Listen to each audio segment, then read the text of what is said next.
Hello, welcome to the channel. Please like it, subscribe, leave your comments down below. Because the limited people that watch this, I'll probably answer every one of your comments.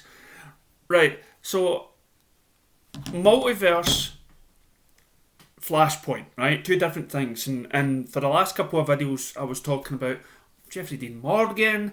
I was talking about Michael Keaton coming back as Batman. What do we want? Batman Beyond and everything else. What is the plan? What's going on? Thought this was a Flashpoint movie. What's he going to? Is he going to be Batman? Seems to be that he is. He is. Michael Keaton is being Batman. Now this is from the direct beta or whatever it is, right? So a recent report shocked fans everywhere when it was revealed that Batman Alan Michael Keaton is in talks to reprise his role in 1989's Bruce Wayne for a support role in DC's upcoming The Flash film. For a film that seemed to be cursed with director shake-ups and creative difficulties, the Keaton news finally shed some light on what The Flash had in store for fans, as well as what Warner Brothers has in store for the rest of the DC Extended Universe. While the DCEU has been in sort of a standstill recently, projects continue to move forward with characters that were introduced in a totally different franchise, with films like Aquaman, Shazam and the upcoming Wonder Woman 84. Warner Brothers appears to have forgone the interconnected universe to focus on making a good standalone films, a good strategy. But now this seems there are issues of contradicting canon and character histories that will always follow the DCEU.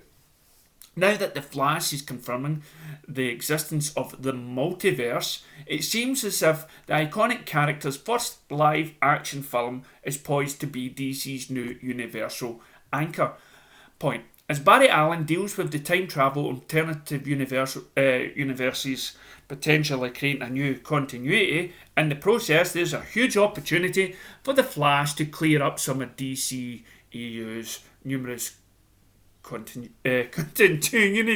I'm not going to bother saying that's one of these words just escaped me right there. Continuity issues, tonal inconsistencies and questions of canon. Below are some of the explanations we are expected to see. DC and Warner Brothers acknowledge 2022 is The Flash. Michael Keaton is still Batman. Tim Burton's Batman made superhero films history when it was released in '89 by reimagining the iconic Cape Crusader for the big screen with a much darker tone that general audience were used to. Burton was able to usher in a new golden age for the Dark Knight, the superhero film genre in general, and the career of the adaptation star Michael Keaton, while the actor's incarnation only spawned one sequel with Batman Returns. Michael Keaton has remained one of the best on-screen versions of Bruce Wayne. He was good at his time. Fans were then pleased to hear that Keaton was in talks to don the cowl once more for The Flash and possibly other DC films to follow, so to say that The Flash will see Barry Allen attempt to go back in time to save his mother from being murdered, which to me is the Flashpoint story and not a crisis and multi-dimensional sort of film, and his mother from being murdered. But that actually will actually create an alternative universe. Alright, so it's not just screwing up the timeline, it's screwing up the multiverse as well. See what happens. Protected by a weathered version of Keaton's Batman, Keaton will act as a mentor figure to Barry and most likely aid in his efforts to bring balance to the multiverse. While it's been almost 30 years since Michael Keaton's Batman last graced the silver screen, The Flash will surely provide every answer about what Burton's version of the Dark Knight has been up to since Batman Returns. So basically it's ignoring the other two films, Val Kilmer and George Clooney. Only watch. It's nice to know that 1989 Batman has always continued to exist in one other universe. The multiverse exists. It's something Arrowverse fans has been known for years, but the DCU is finally catching up. Even though Ezra Miller, Barry Allen had a brief cameo in the Flash television show, most recent crossover event, it was still unknown how much, if at all, the film's continuity would confirm Barry's knowledge of this multiverse, and it goes on, and it goes on, and it goes on, and I'm not going to sit here and I'm going to read all of this out. So there's sections on it about the Snyder, about Zack Snyder's DCU and the Snyder Cut. So you can zoom down on that. As I say, the link will be in the description below. So I, as you may know, I was up in. Should I or whatnot be excited for this? Because I was really dead set on the Dean Morgan thing. I was really hoping that we would see him as a badass Batman. But now it might appear that he might just be like a cameo, or it might be a shortened version, which, you know, it's. But maybe he does play a bigger role in that. So then I press play on this link, which again I'm going to put down below, and it's from Lightcast. And what's the guy's name? Anyway, the Culture Nerd, his name is. So he's, as I say, link below in the descriptions. And he talked me into it. He really talked me into it. So a high praise to him. So now it's just my ideas and my thoughts of the future. And as you may know, in the last couple of videos, I've always been talking about bringing fans together, right?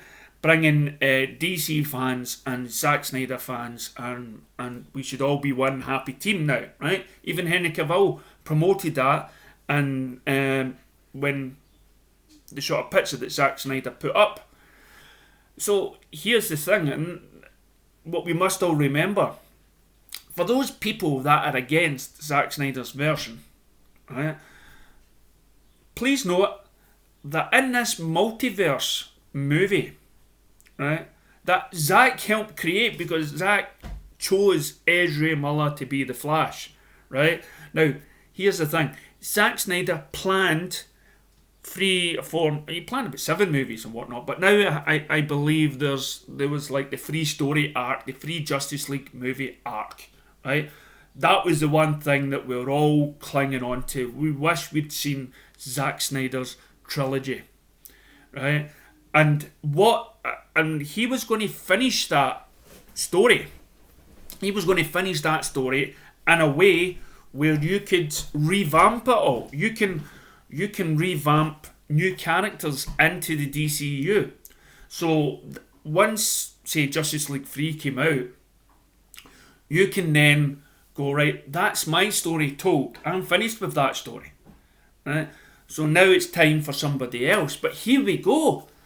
What's more better than letting the actors or actresses go when they feel they've done enough of that character, but having somebody like Flash come aboard, open up the idea of a multiverse, which means you can have all these different characters playing your heroes. And who's to say that generation that loved Michael Keaton can love Michael Keaton? That version that liked Brandon Routh can maybe like Brandon Routh. CW was definitely a wee starting block. We saw Ezra Miller in that multiverse series, of course, on a TV budget. But now we're getting it here, where it might actually be not just a multiverse, it may also be a sort of flashpoint thing. And I'm talking about time travelling. I'm talking about you change one thing in the past, you're upset in the future, but not only just the future, you may upset multiverse things. You might open a tunnel which opens everything that's happened in the last 40 years of DC, TV and movie wise can all be connected. So those fans that have a preference for that actor being Superman or this actor being Batman and yada yada yada, you can like that. You can have a favourite. Your favourite might be Christian Bale. Somebody else's favourite can be Ben Affleck.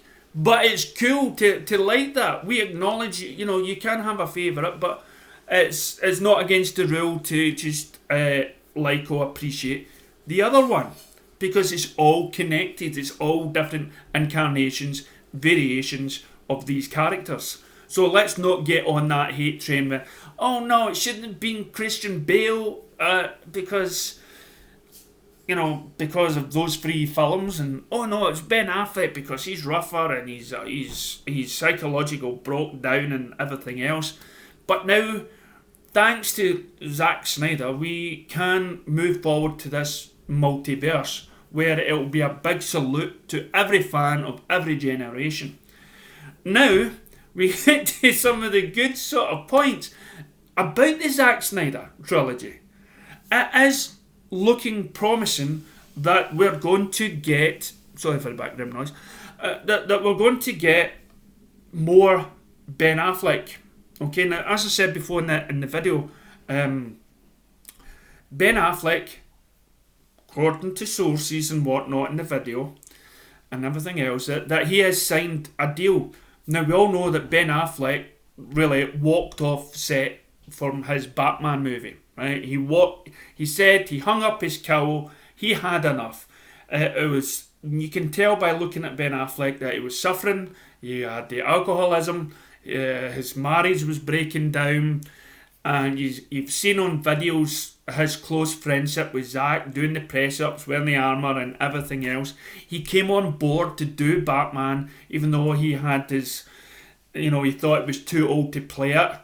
But then when he heard Zack's stories, how he wanted Batman to be played and where the story would lead to, he thought, yeah, I could be on board with that.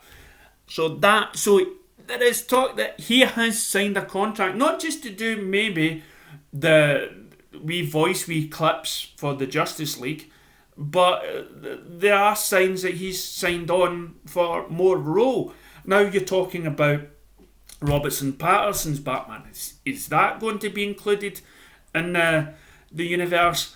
Well, no, that's more or less, I don't know, that may just be a standalone movie, that's not sort of connected in any way to this. But who knows, right? I'm not saying knows about it, but that wants to be, right now, because it's coming out at the same time as Justice League, it still wants to be separate. So maybe if that was done a couple of years back, then it would probably be included. That's the way I see it anyway. It's just, and then Batman, Ben Affleck's Batman, the movie, that we all wanted, right, him against Deathstroke. Joe Manganiello, who played Deathstroke in the wee bit in Justice League at the end, he's actually said, at least you might get his ending from Justice League, Zack Snyder's original ending. Now, I've heard stories where that Deathstroke, breaks into the jail and breaks Lex Luthor out. And then Lex Luthor wants Deathstroke to go and kill Batman, which would lead to Ben Affleck's solo Batman. And there were talks about that, about him being in Arkham Asylum, which sounds good to me. Solving a riddle. Meanwhile, Deathstroke is after his guts. So there is a possibility for that film coming true. And once I heard this guy mention that he has signed a contract, I jumped for joy. I screamed. I was getting goose pimples. It's like, now I know there are people out there that don't care. I was probably horrified at the idea of Zack Snyder's films coming back. But to me, they're the minority, and if they can't, they're not DC fans for me, okay? If you cannot get excited for something better, and let's be honest, that wee clip of Diana looking at the wall of Darkseid, the tone, the voiceover by Lex Luthor, the way it was shot, that was taken very serious. That was a total. That was miles apart from the jokey Justice League movie that we got. And now I hear words that Steppenwolf is going to be like what we saw in BVS. And that saying, no Kryptonians here, is going to be mentioned where it was supposed to be mentioned. Darkseid talking, what do you call it? Desaad talking to Steppenwolf. Oh, I mean, is this not getting your blood going? Is this not getting excited now? At first when I was talked about the multiverse, and I thought, no, it's a wee bit too soon. But then you go on about time travelling and everything else, and what I've heard, okay, now if you've seen it, you can let me know in the comments below, but I heard the film by the Avengers Endgame mucked up that whole time travelling thing. That's what I've heard. Now, Back to the Future 2, yeah, they done it well. You screw with something, you go and you follow that timeline. And so they explained it well in that. But I hear that the end game, they didn't. So that's my fear. If they handle this correctly, with multiple verse and timeline, then they're on to a winner. And it would please every DC fan on the planet. What I forgot to say was that reporter from Ben Affleck that was... The reporter that was in the Michael Keaton's Batman that was on the CW, was that a wee sort of Joe Knox or something his name is? Johnny Knox? We see him ruffling a newspaper in the CW crossover, and we see... and was that just a wee taste? Was that a wee hint? Just like when we saw Flash appear in the seat on the TV show, was that just confirming, yeah, Zach's back? Zach is back, and there is going to be DC heroes for everyone across the genre. This is really a good time. If you're not excited, please leave a comment. If you are excited, please leave a comment. And if you're not, I'll get back to you and I'll try and pump you up. Get excited. And definitely mark on your calendar for next year. Thank you.